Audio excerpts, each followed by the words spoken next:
All new Ellen. You like the rain? Yep. Especially when it's raining men, huh, ladies? Channing Tatum, LeBron James, and Dave Matthews Band. Too much.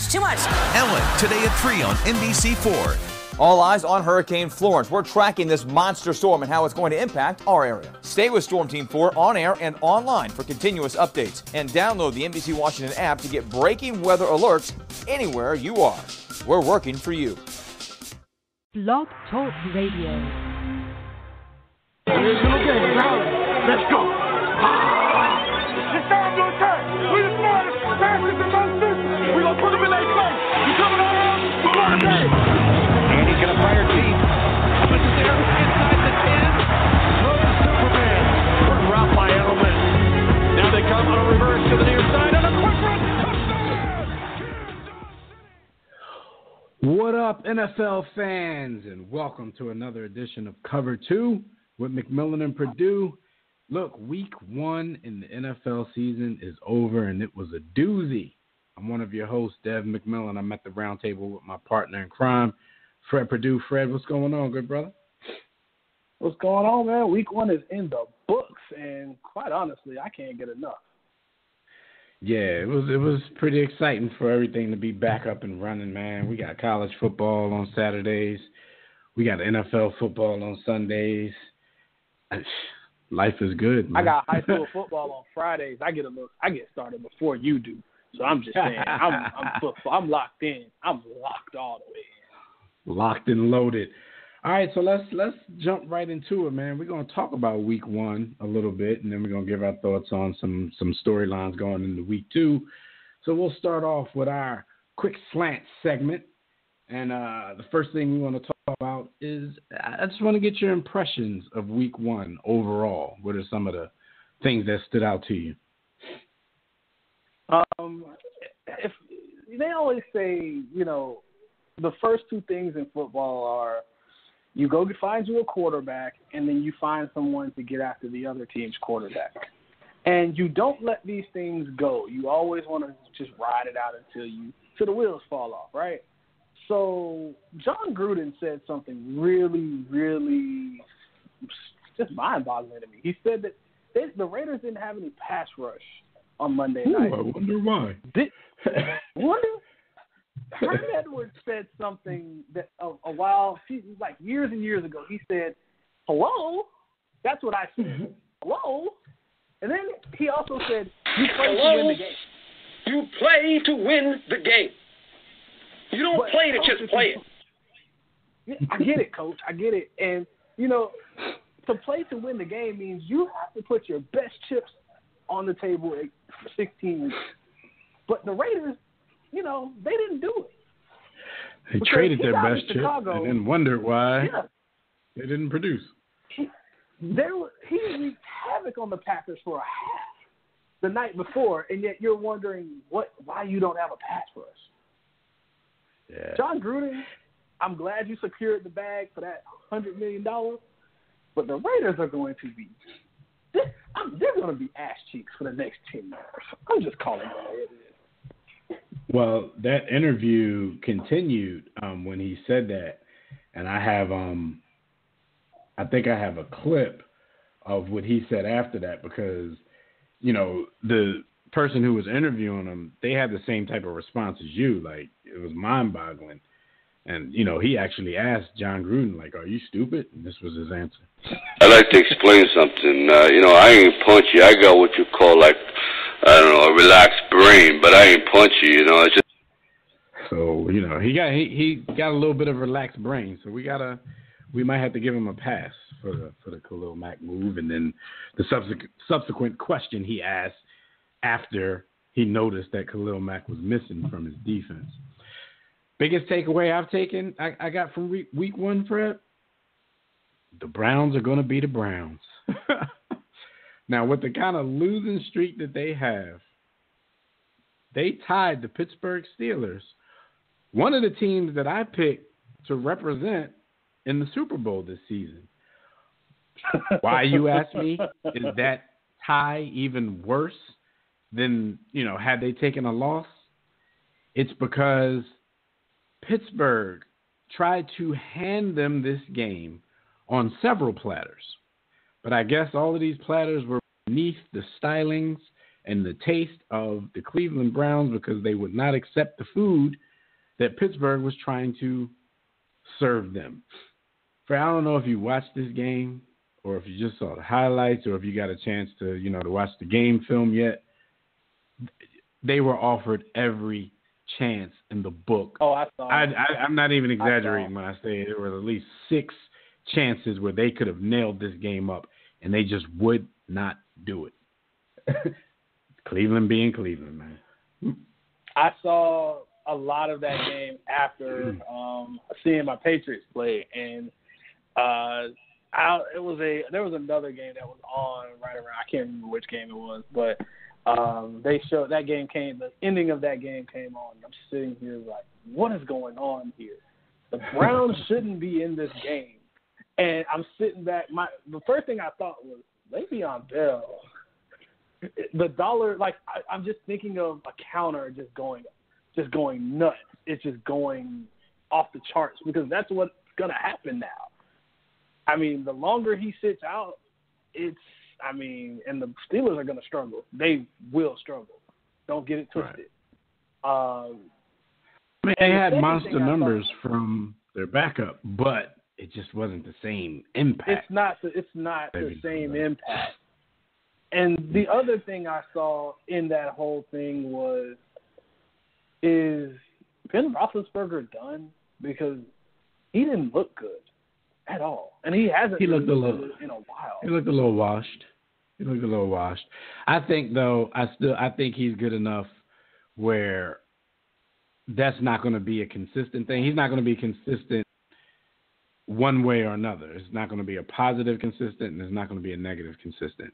There's going to be weeks when Ben Roethlisberger lights things on fire, and then there's going to be weeks like week 1 where he just wet the bed.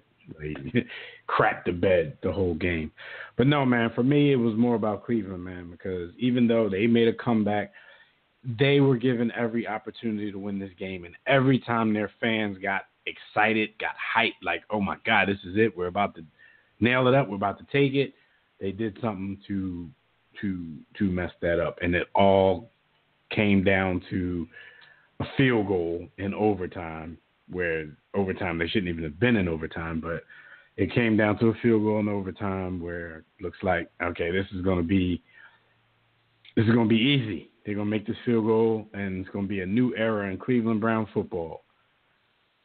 However, we know how that ended, man. But no, that was my biggest impression from week 1. You also have little stories like Ryan Fitzpatrick catching his Fitz magic. Please, nobody be fooled. That wasn't Ryan Fitzpatrick. I'm just being honest. We've all seen this before, though.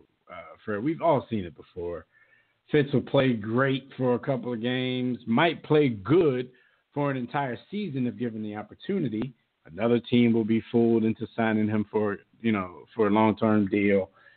He'll be getting cut by the end of the next season because he stinks up the joint. Don't fall for it. I've already heard several Tampa Bay Buccaneers fans calling into radio shows asking hosts, what can the scenario, what does the scenario have to entail for Ryan Fitzpatrick to be the starter? Like, this one performance has people giving up on Jameis Winston, and he hasn't even played yet this season. Do not believe the hype, people. We are warning you.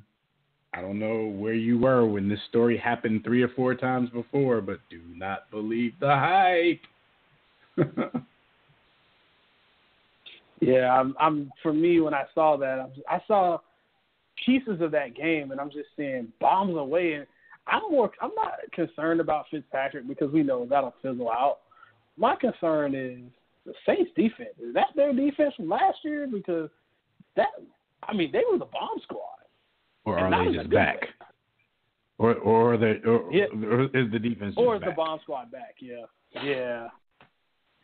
Yeah, because we know what they are historically. So maybe they're just back. Who knows? I mean, Marshawn Lattimore was getting burnt left and right too. He was getting abused. Yeah, so there was a lot of, hot takes from week one, but what everybody out there has to remember is it's just week one. Some of the highs that you saw and some of the lows that you saw might not be what the season entails for those particular teams. I mean, I can tell you right now that the Jets aren't going to be putting up 40-plus points on a weekly basis. No, definitely not. Tampa Bay, especially with Ryan Fitzpatrick at the helm, is not going to be putting up 40-plus points on a weekly basis. Even though we've seen great things from him in the past, I don't even know if we can trust Joe Flacco to continue to play the way he played this week. So I chalked that up to the Bills just being bad. It had more to do with the Bills being bad and less to do with the Ravens being a potent offense. Right. And then on the negative side, I don't know, you can't expect Matt Stafford to be this terrible for the rest of the season. I can expect him to be a turnover machine, not that much of a turnover machine. Yeah, I mean, his numbers are going to add up to turnover machine status, but he wasn't like this week. He wasn't a turnover machine. He was like a turnover system. He went beyond machine. He was an operating system or something. I don't know. So the one thing that really resonated to me, and we said it earlier when we were doing previews throughout the off season and into the preseason, and I really want to reiterate this: with the first pick in the 2019 NFL draft, the Buffalo Bills select, and it just might be a quarterback. I mean, we've seen crazier things, or as one Netflix Clevelander reference. Yeah, we've seen stranger things. I'll use that as a reference. We've seen stranger things. All right. Well, one theme that seemed to resonate throughout the league during week one is the struggles by the new head coaches in the league. So, John Gruden, Matt Nagy, Matt Patricia, Frank Reich, Pat Shermer, Mike Vrabel, Steve Wilkes. All of these teams took L's. And, some of them weren't pretty. The Bears looked great for a half. And then Aaron Rodgers decided that he wasn't hurt and quickly, eradicated any bear problem that they had in the area. But what are your thoughts on some of these new coaches? Is it growing pains for some of them, and could it be anything else for any of the others? I think a lot of the teams that had new coaches, they're just not good teams. I actually tweeted out after the Monday Nighter when it came to these new coaches. I mean, your teams are getting outscored by ridiculous. Every game was a blowout. I mean, I at least thought the Colts had a chance.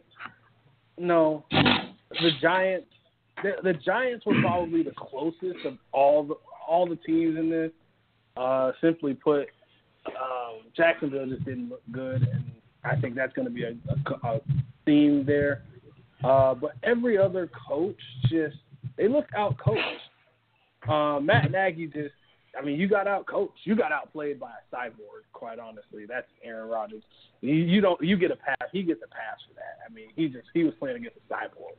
Even if Aaron Rodgers hadn't got hurt, something would have happened. But it was like a ridiculous kind of deal there. Like every coach just really had a big time struggle, and I don't see any of these teams getting any better. I mean, do you really see the Raiders getting any better? Do you really see the Colts getting a ton better? What about the Lions? I mean, all the Lions, Bears, Cardinals, Colts, Giants, Titans, Raiders. Maybe the Titans will get a little bit better, but Marcus Mariota's already injured. I mean, all of these teams we said would probably not make the playoffs. Yeah. That's pretty much true. When you run down the list, though, speaking for myself, there weren't a lot of these teams that I actually expected to win in week one. I definitely didn't expect Oakland to win because they're playing against what I like to call the dream team. I think we both took a little bit of a flyer on what the Washington professional football team would do this week. Like, you're kind of big on them for the entire season. But I think we both believed that the Cardinals didn't really stand much of a chance in that game. Matt Nagy, we knew what he was facing, even though the game was going their way for a little while. One that I was surprised with was Matt Patricia. I thought his team would pull that game out against the Jets, but the Jets came out like gangbusters, really. I thought Frank Reich had an opportunity, which in all actuality he did, because Andrew Luck was making that 2-minute drive look pretty easy until his tight end decided to fumble the game away. So, it was looking pretty good for those guys, because I think had they scored, I don't think you could have really counted on Andy Dalton to lead those guys back down to counter with that little bit of time left. But, yeah, and like you said, Pat Shurmur and the Giants, they were pretty much in a battle. The Jags didn't look to be playing their best. Odell had 3 touchdowns that were left out on the field, too. Right. So, yeah, man, it was interesting for the new head coaches, but we'll see, how they go moving forward, week 2 and beyond. See if anybody can turn it around and have one of those stories of turning a franchise around in their first year. All right, so what else happened week 1? Le'Veon Bell didn't play. His replacement, Connor, did pretty well. We mentioned that earlier. But I watched a lot of that game, and I really, even though he was doing very well from a statistical standpoint, I didn't see the impact that you're used to seeing with the Le'Veon Bell. I didn't see the defense selling out of fear of the running back. And that might, I don't want to take away from his ability, his talent, and his drive to do what he did, but the fact that they weren't afraid of what he was capable of might have had a lot to do with the success that he ended up having. In my opinion, even some of his better runs, he didn't look confident, when he was running. A lot of times he looked surprised that the hole was that big. So, he racked up a lot of yards, but I think, if he hadn't run so tentatively, I think he could have even had a better day. But he looks like, he can be good in the stead of probably the league's best running back. But I don't know if he's going to be able to have that same kind of impact that Bell has on that offense. What do you think about that? It was ugly, and I don't see it getting any better, quite honestly. Le'Veon Bell is a special running back, and he deserves to be paid like one. He's part running back, he's part receiver, and unfortunately, teams don't like the idea of paying a player what he's supposed to be paid, regardless of the position. If it wins you a Super Bowl, it just wins you a Super Bowl. Get over it. If you got to mortgage your franchise to win another Super Bowl, you might want to do it now while you have a half-capable Ben Roethlisberger, because it's not pretty. And I've always been an advocate of, pay the player, pay the guy.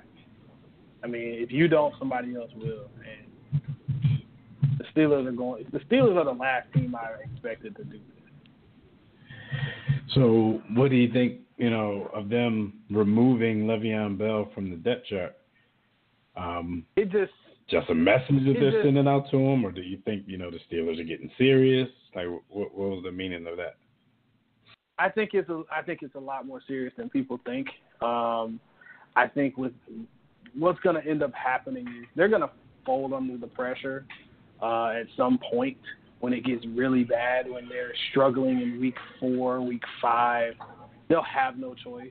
But until then, they're going to play this game of chicken, and they're going to for me, when I look at, if I'm Le'Veon Bell at this point, I don't even waste my time, because when you go into whatever game you go into, they're going to call so many plays for you that they're going to run you into the ground, and then your next contract, no team is going to want to negotiate with you. Well, I definitely don't think Bell is wasting his time, because as he was being removed from the depth chart, he was spotted down at a nightclub in Miami, so he's partying. And he's not worrying about the $855,000 that he's already lost from this holdout. Definitely not. So I think he knows, especially in a year when so many of us are picking the Steelers to at least go far, if not go to or win the Super Bowl.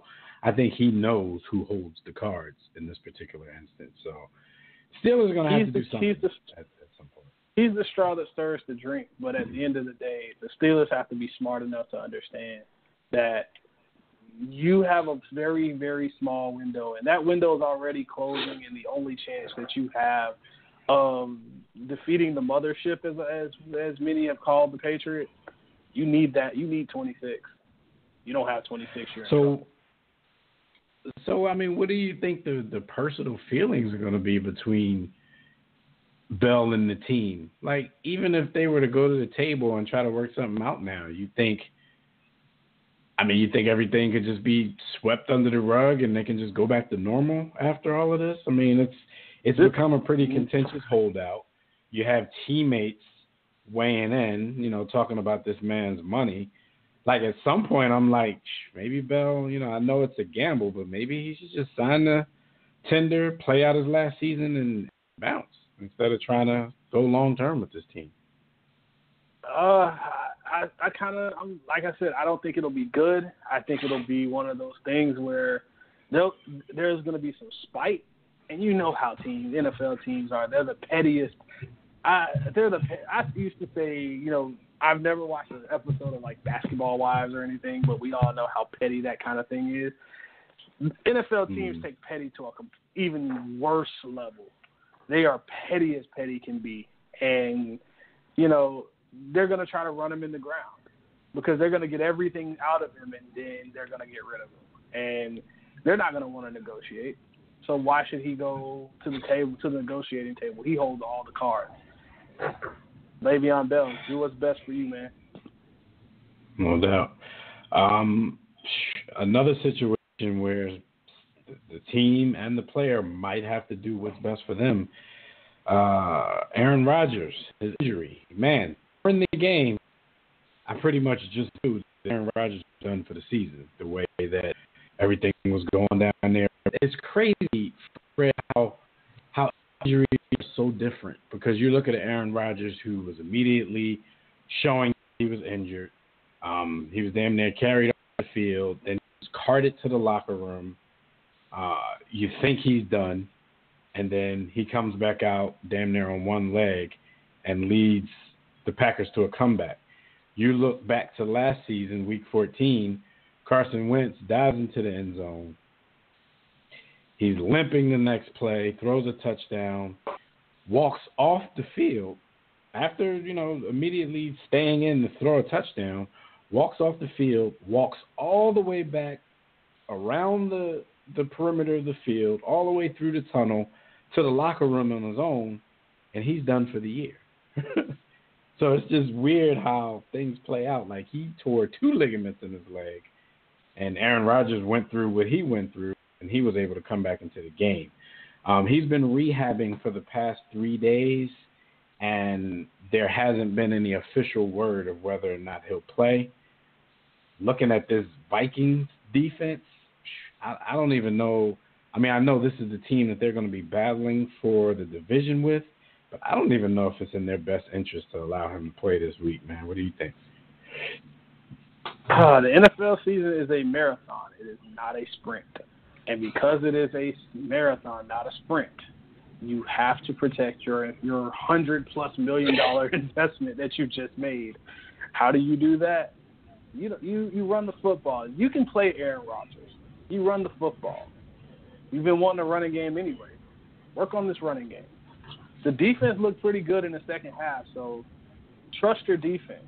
Adjust your game plan to fit protecting Aaron Rodgers. And when it's go time in the fourth quarter, when the game is close, let your big dog go eat. That's the best way you can do it. No doubt.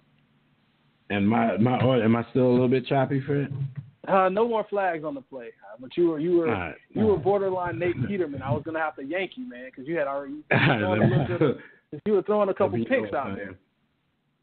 All right, but so yeah, we'll see what happens with Aaron Rodgers.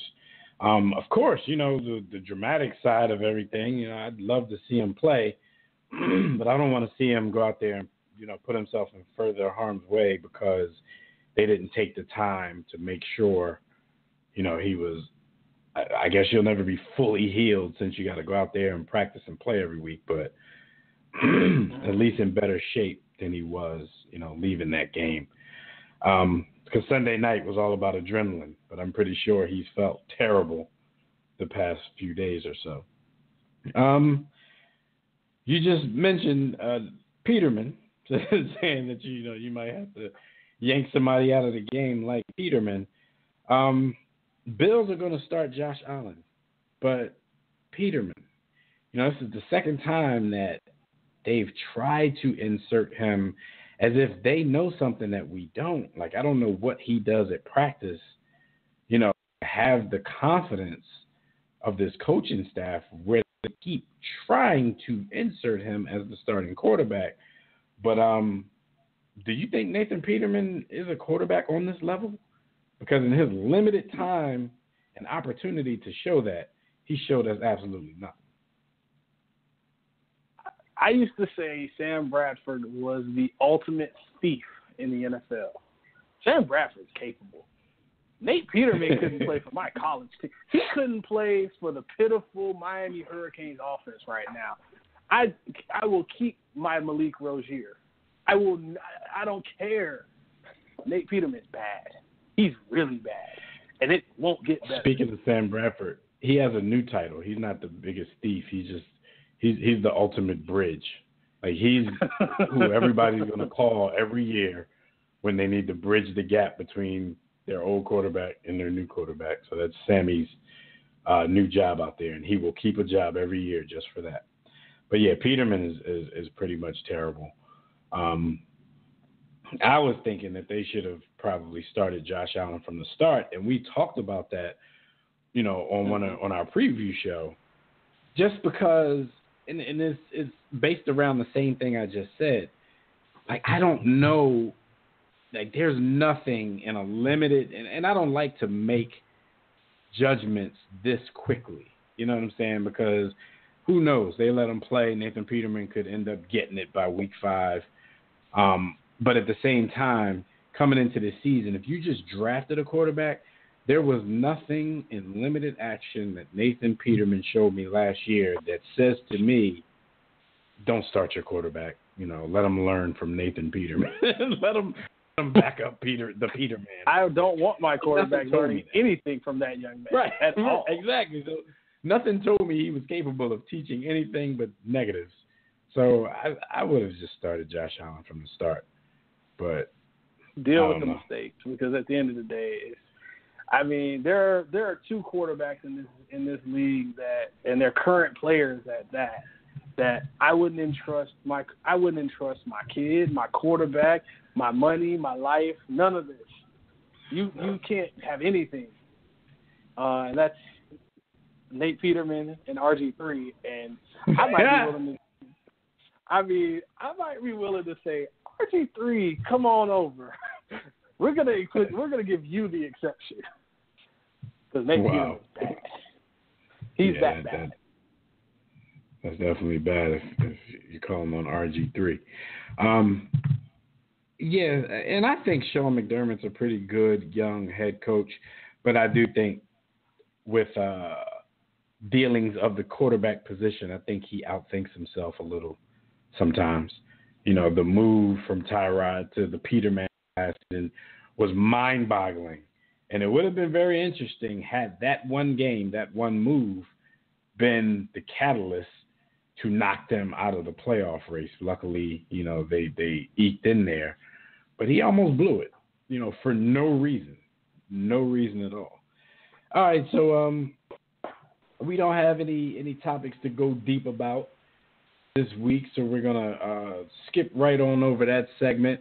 But you best believe, as the season goes on, we know we're gonna have plenty of stuff that we can sit and dialogue about. That's going to be of a deeper nature than the few stories that we talk about in quick slants. But we're going to go straight to our Pick 6 segment. And we're going to start the Pick 6 segment with Fred's Patriots versus the Jags in a rematch of last year's AFC Championship game. What are your thoughts on this one? You got any worries after seeing the Jags week 1? I think that wasn't the Jags' best effort. I think they really and teams they look ahead, and that's one of the things you can't do, even if it is week 1. One of the craziest things is NFL teams they do what college teams do, and that's how they get beat. I think this Leonard Fournette going down is going to be huge because of hamstring. You know how those hamstrings are. They literally keep coming back over and over, and they'll come back at the worst time, which for me, this will be the best of times, not the worst of times, for all my English people out there, all my literature people. But, I really think this is going to be – it's going to be a nice preview. I think neither team will show a ton early because, again, it is a marathon, not a sprint. So you don't expect either team to just put it all out there like it's a playoff atmosphere. One thing I did notice with the Patriots against the Texans was the Patriots played a bit of a sloppy game in the second half, but they cleaned up a lot of the mistakes that you saw on defense last year. And it does come down to just having talent. You get guys like Dante Hightower back from injury. You have the leader of your defense back. Malcolm Butler's gone, so you don't have to worry about the controversy and all of that going on. So offensively, the Patriots, I think, are going back to what they did, what made them successful years ago, where it's a lot of the short passing game. You see a lot of rub routes. You see, and this is no Julian Edelman involved. The Gronk and Brady show is probably going to be in full effect. So you'll probably see a lot of Jalen Ramsey on Gronk, and that's going to be a very fun matchup to see. But the running game wasn't bad, even with Jeremy Hill going down, and he's out for the season with a torn ACL, which the Patriots aren't a downhill running team, but not at least at this point in the season. They're more of using our short passing game to be your extension of the running game. The only thing I really didn't understand with the Jags was defensively, they didn't look like the same team from last year. Jalen Ramsey gave up a couple good passes. Blake Bortles maybe overshot some, but if even half of those passes connected, we might be talking about the Giants winning that game. So defensively, the Jags may want to tighten up a little bit and put some weight in your pockets because Eli was letting it. He was slinging it like he was old Eli. Yeah, I wasn't really impressed with the Jags' effort this past week. Of course, they did enough to win the game. But like you said, just a couple of things could have gone in a different direction, and we might be saying something different. I think, they're going to get up for this game. This is a game that they've probably circled on their calendars because of the promises Jalen Ramsey made prior to that game. Because of the fact that the Patriots were the ones that kind of shattered their dreams for the 2017 season. Because of the fact that, they were confident that if they got past the Patriots, they were going to, be able to easily dispatch of whoever the NFC representative was. So I think this is definitely a big game for them. They get the game at home, but in the regular season, when we do these things with the Patriots, for me, it's still like, all right, I'm just gonna have to pick them until somebody proves something otherwise. So I'm gonna go with the Patriots in this one, in a close one. It's probably gonna be a pretty good game, like the one we saw in the AFC Championship game. But I'm gonna go with the Pats on the road you know where my allegiances lie. Patriots all day. Yeah. I feel like this. I think the score is going to be a little bit closer than people think. I'm thinking maybe a 24-21 type of game. It is in Jacksonville, so the weather might have a little something to say about how both teams play. Maybe because the thing is, if you get a little bit of rain, maybe the Jaguars might have a little bit of an advantage because they are a little bit on the physical side. So that all of those things go into preparing for a game like this. And these teams know these type of things. They know they're going to be preparing for rain and the elements and the heat. If it's not the rain that gets you, it'll be the heat and the humidity. So, but this game, the one thing I also want to see not happen, I need the refs to let the players just decide the game. Stop all the penalties. Football is a game of penalties. You can call a myriad of penalties on any given play. Let the players decide this. Well, speaking of penalties, we got a NFC South matchup taking place where both of these teams are 1-0. The Falcons are going to see the Panthers. The Falcons were penalized ungodly last week in that Thursday nighter against the Philadelphia Eagles. The crazy part, the Panthers, beat the Cowboys in week 1, but I think I said they were both 1-0. The Falcons are 0-1. Yeah, I caught that. I was going to let you finish and then flag you. The Falcons are 0-1. But it was kind of eerie. If you watch that game, it went down almost exactly how the divisional round game between the Eagles and the Falcons went last season. Almost exactly. You had Nick Foles in the offense struggling mightily in the first half. You had them picking it up in the second half, but, picking it up enough to keep the chains moving, score a couple of touchdowns, but not do anything extraordinary. You had the Atlanta Falcons having red zone troubles because they were moving the ball on the Eagles defense, but they couldn't get any points. And then you had late in the game, the Eagles scoring and leaving too much time on the clock for Matt Ryan and his offense. They go down the field easily, just like they did in the divisional round. They get inside the 10, and their offense stalls, and they end up on a last-ditch play, throwing it up for grabs in the end zone towards their stud receiver, Julio Jones. This time he actually came down with it on the other end of the end zone, but fell out of bounds. Last time it just went through his hands. So now they're going to play their division rivals after taking that kind of loss in week 1. What do you think this team can do against a Panthers team where Cam Newton was out on the Cowboys last week?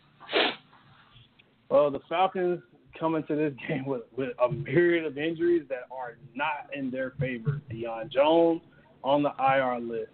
Keanu Neal tore his ACL after he tweaked his knee earlier in the game.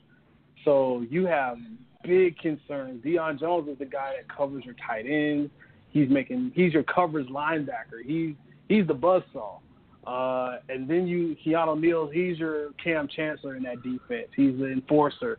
He can cover a little bit better, and he's the guy that covers the running back. He's your enforcer over the middle. He's gone. So this defense was already quite light in the pants, might I say. And they're not getting any. I mean, the injuries are only going to keep racking up.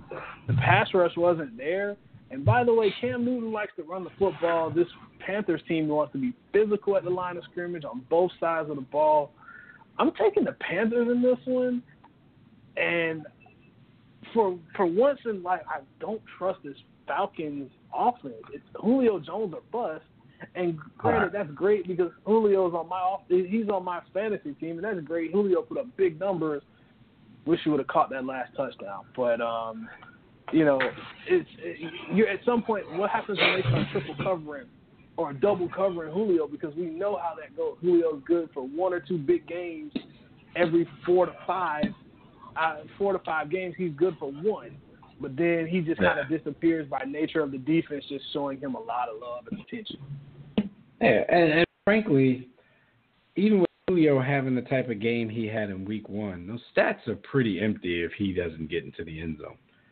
Because obviously, if he's getting those kind of stats, then he's basically the only person who's producing. So you're forcing the ball to him. He's getting the numbers. He's getting the stats. But if Julio Jones isn't scoring the touchdowns, then who will be? And it showed in their final score. Now the Panthers only put up 16 on the board last week as well. So one of these offenses are going to have to break out against each other. Given what the Panthers are providing on the defensive end, I have more confidence that it'll be the Panthers that can break out and put a few scores on the board. So I'm going to go with the Panthers at home as well in this one. By the way, Devontae Freeman might not play in that game. I think he tweaked his knee too. He didn't play much in that opener. It was a lot of Tevin Coleman early in the offense. He's more of the receiving back. He's more of the dynamic mismatch that you can't third down mismatch back. And he's not the between the. He can go between the tackles, but that's not what you really want him doing. All right, so let's move on to an NFC North contest between the teams that most people think are going to be battling out to win the division. You got the Packers and the Vikings. Now, we all know any semblance of this game being a good game comes down to one thing, whether or not Aaron Rodgers is going to suit up and play in this game. If he does suit up and play in this game, you know, what's his percentage? How close to 100% is he? Because even he admitted Sunday was all adrenaline. You know, he had a little Paul Pierce moment where you're carried and wheeled out of the arena, and then you come back and you do your thing. If he's not 100% against a defense like the Vikings, the Packers could pretty much be in a load of trouble. Because if he can't move too well on that knee, you know, I see with the coverage of Rhodes and the boys, Rhodes and Smith and Zendejo, all those guys back there, and with the pass rush, I can see a lot of throwaways happening in this game because Aaron Rodgers is going to have to get the ball away quicker if he's not the mobile Aaron Rodgers that we know and love. Like we all know for the past decade, he's been the quarterback in the league to extend plays longer than any other quarterback in the league. If your knee is sore, you're not going to be able to do that. And the Minnesota Vikings will test you because the coverage in the secondary will most likely be good. The front seven, the pressure will most likely be good. So he's going to have to get the ball out of there. So it's going to be, you know, for the wide receivers, either beat your man or bust because he can't take any more hits. So I see a lot of throwaways if he's not healthy. What are your thoughts on this game?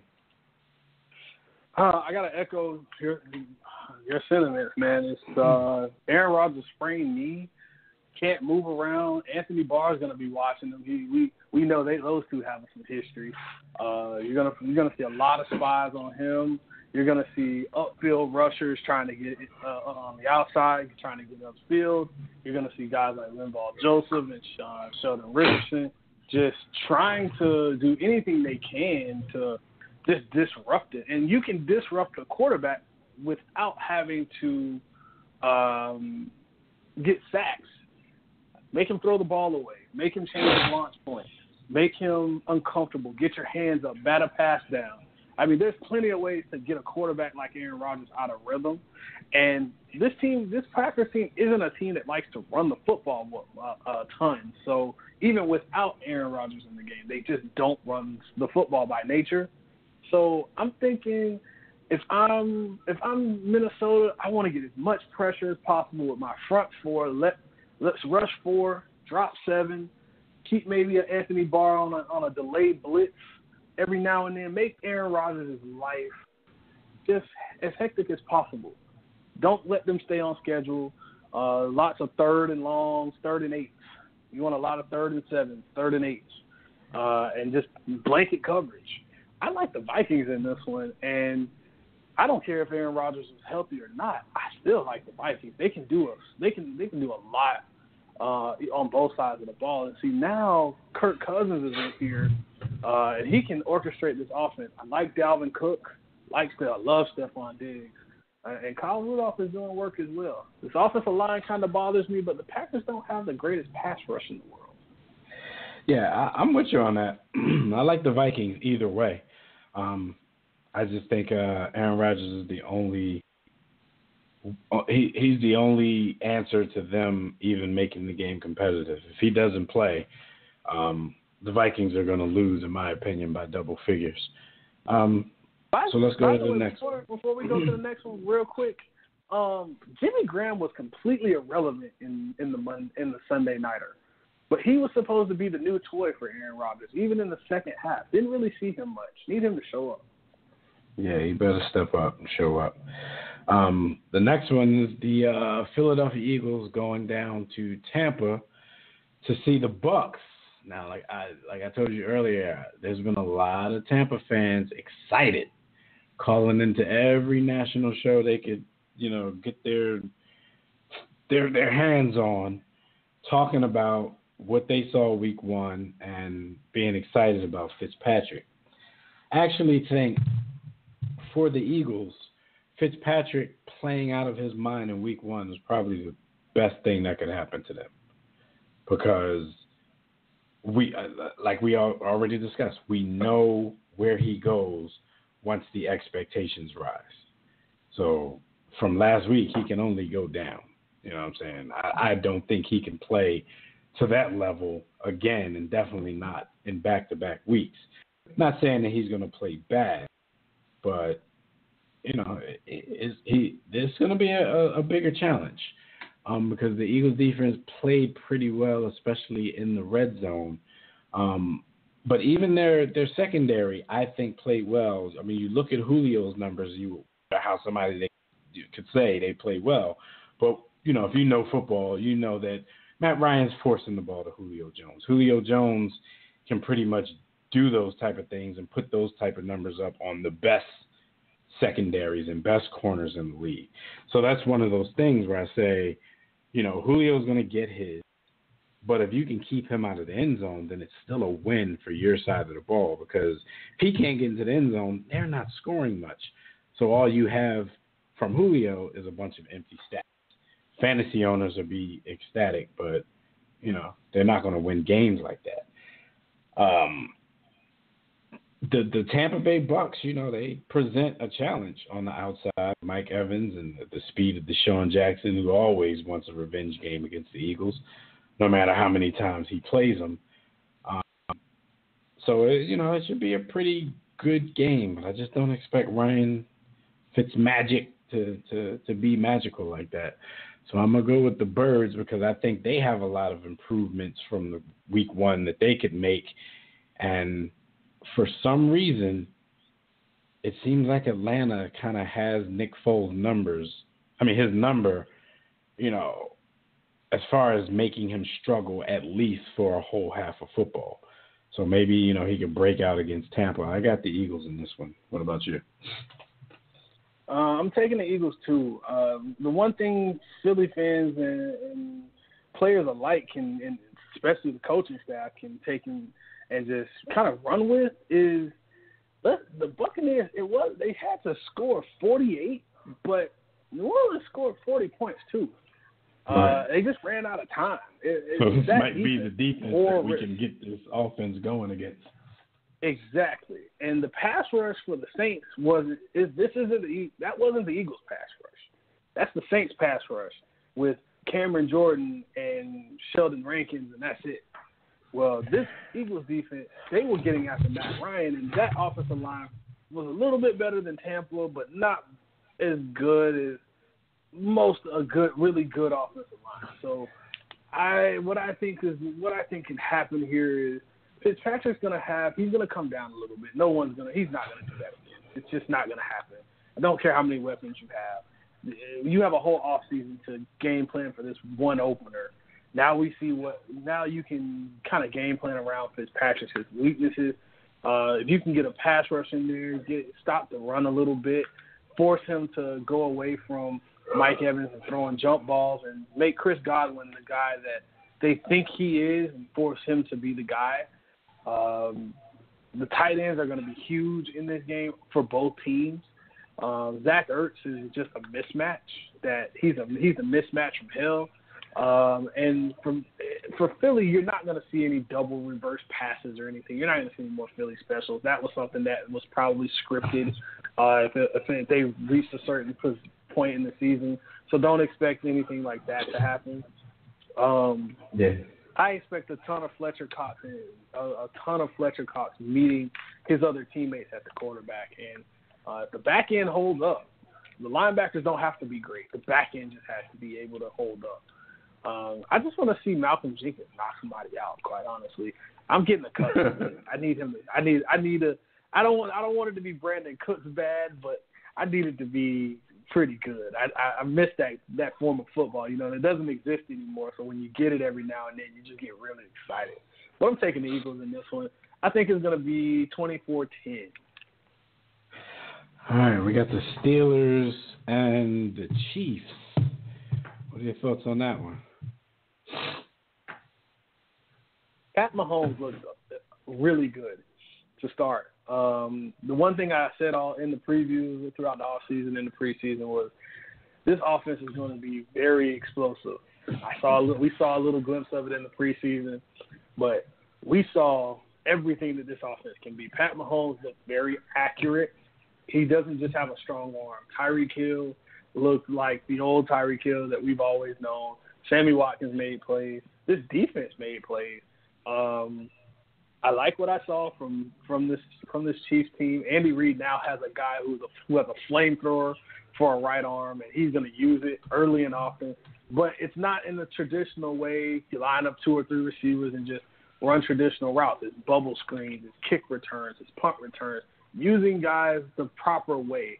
And Pat Mahomes can also extend plays. By the way, they got some guy named Travis Kelce who dictates any and everything he wants to across the middle, which opens up everything else underneath for guys like Tyreek Hill to make plays. So I'm on the other hand, the Steelers just did not look good on either side of the ball. No Le'Veon Bell, Antonio Brown, and Juju Schuster, a.k.a.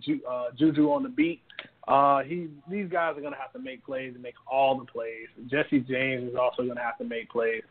I really want to see if Ben Roethlisberger can improve from this outing they had. But if you're tying games with the Browns in overtime, and the only way you escape is with a tie, is a missed field goal by a second-year kicker. Uh-oh. Yeah. Give me the Chiefs in this one. Could be some trouble. For me, I think this one is real difficult to pick for me. I mean, the Chiefs don't have the best recent history against the Steelers, but they indeed look way better than the Steelers did this past week. The only thing I'm thinking here with the Steelers at home, they can't play any worse than they did last week. Like, I want to pick them, but I'm kind of afraid to pull the trigger on that because of, how good Kansas City looked. But I'm going to go ahead and do it. I'm going to pick the Steelers at home to eke out a close one over the Chiefs and get the train back on the track. I did pick this team to go to the Super Bowl, so they can't just drop a bunch of games early in the season. You're stuck with this pick now.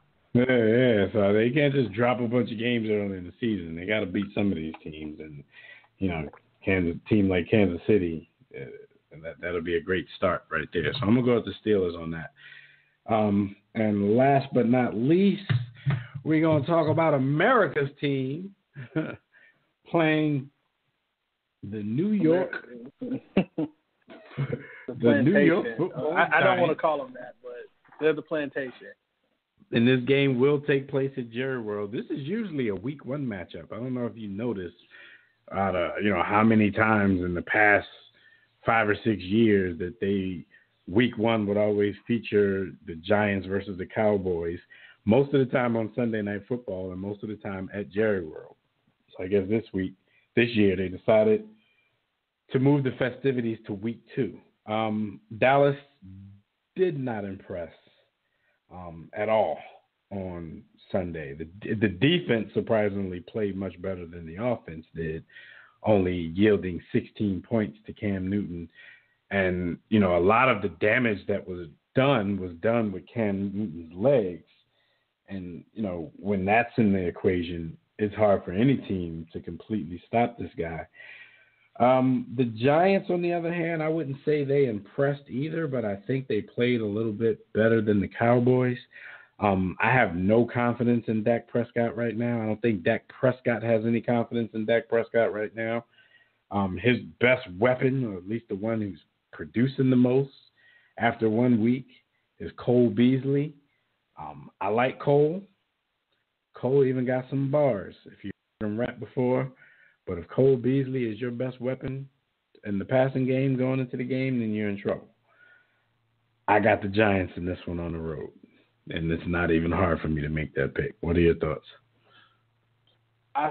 You know how I feel about the plantation. I hope the Cowboys go 0-16. The only player on that team that I actually halfway like is Ezekiel Elliott. So my bias is showing, but I just see too many weapons on one side of the ball that the Cowboys can't account for. Odell Beckham, Saquon Barkley. You also have Evan Ingram at tight end, wide receiver. Shepard, Ingram. Classify Shepard. There's too many weapons to account for. And by the way, that offensive line looks a lot better than many expected, like I said in the preseason. So I'm taking the Giants in this one. This game's always close, but it's in Jerry World. So anytime you have a game like that, home tough divisional matchup, it's not going to be a blowout or anything. But I think this game will be like a 21-17 type of game. I just don't believe in this Cowboys offense. And until they prove me differently, I'm picking against them pretty much every week. All right, there you have it. That is your Pick Six segment. We'll sit back on Sunday, Thursday, Sunday, and Monday, and see how everything goes with our picks. Luckily, we don't pick all of the games. So if you're in our Pigskin Pick'em, you can still, if you want to cheat off our papers and you want to take the picks that we just gave you, that's fine, because there's still a host of other picks that you need to make in order to keep up. But you can check out the links to the Pigskin Pick'em contest on the War Room Sports Facebook page. That's facebook.com/War Room Sports. For college football fans, you can get the link there as well for our college Pigskin Pick'em contest. But yeah, just make sure, guys, you go to warroomsports.com and you check out everything we're doing. If you're a college football fan, make sure you check out Quick Slants every week. That's also a show that Fred and I do, but it's the college football equivalent of what we're doing over here at Cover 2. You can check out the War Room if you want to do it live and call in the show. That happens every Thursday from 6 p.m. to 8 p.m. Eastern Time. If not, you can go to the website. You can go to the free War Room Sports mobile app. You can go anywhere podcasts are heard to check out archive episodes of the War Room. And you'll also catch Fred in the War Room, given his college football expertise in his weekly segment on that show as well. But Fred, it's going to be a full weekend of football. Tell the people where they can get in contact with you on Sunday if they want to talk NFL football while these games are being played. You can catch me on Twitter, Fred Perdue, CFP. I definitely will be in the building for this one, for a couple of these big games, because NFL season, it's the only place you're going to get a top matchup week in and week out, and sometimes you just don't know who's going to win. I'm going to be on the edge of my seat for this Jaguars game. I actually was supposed to go to this game, but things happen. So we'll catch Brady on the back end. No doubt. And you can catch me on Twitter at DevMacWR Sports. I think that's what it is. I don't tweet a lot, so that might not be it. But hey, try it. That's probably it. Or you can catch me on the company Twitter at War Room Sports. Definitely on the company Facebook page, Facebook.com/War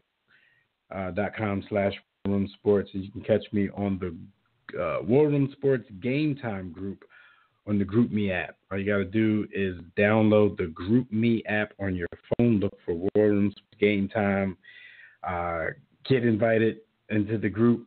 Well, ask for an invite into the group, get it, and you can talk sports with us during the biggest moments in sports. And we'll be talking all day on NFL Sunday. So this, of course, ladies and gentlemen, has been another episode of Cover 2 with your boys McMillan and Purdue. We will definitely speak with you guys next week. Catch all of the action at warroomsports.com. And again, for my partner, Fred Purdue, this is Devin McMillan. Don't accept mediocrity. Be steadfast in a war against ignorance. And we'll see you chumps right there at the top. Going up to LaFell. Touchdown. The big screen. Sanchez over the middle. Touchdown. Play action. Cutler wide open. Sanzenbacher.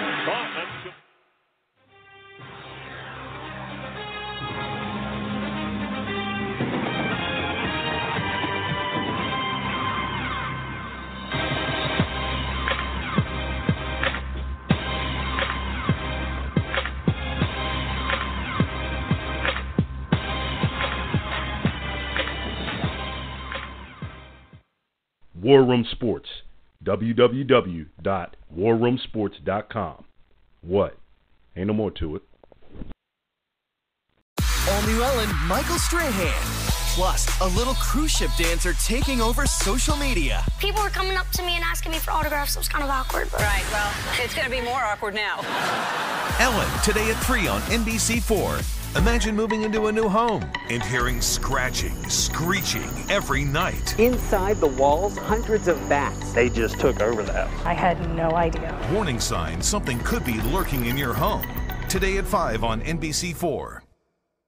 All new Ellen. You like the rain? Yep. Especially when it's raining men, huh, ladies? Channing Tatum, LeBron James, and Dave Matthews Band. Too much. Ellen, today at 3 on NBC4.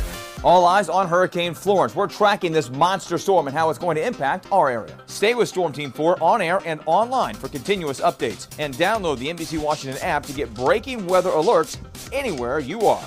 We're working for you.